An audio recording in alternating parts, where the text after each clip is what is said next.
Arhimandrit Stefan Atonski govorio je da će Amerika propasti. Ta propast bit će ogromna. Sva Amerika će se urušiti, a Amerikanci će bežati u Rusiju i u Srbiju.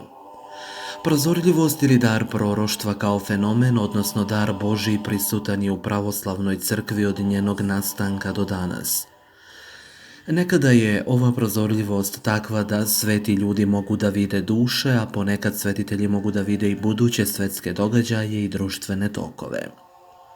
Naišli smo na niz proročanstava ruskih svetitelja o Trećem svetskom ratu, koji govore da će on početi u Srbiji, odnosno da će Srbija biti razlog istog. Proročanstva svetih otaca su uglavnom tačna, ali i oni sami upozoravaju da je Bog živ i da ponekad promeni istorijske tokove, te da proročanstvo ne treba uzimati zdravo za gotovo. U svakom slučaju, vredi poslušati. Naime, ruski starac Vladislav Šumov prorekao je da će Rusija zaratiti sa Nemačkom.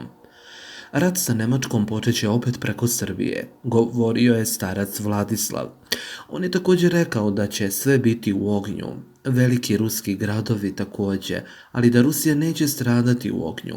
On je rekao i da će Belorusija teško stradati, ali da će se posle toga ujediniti sa Rusijom.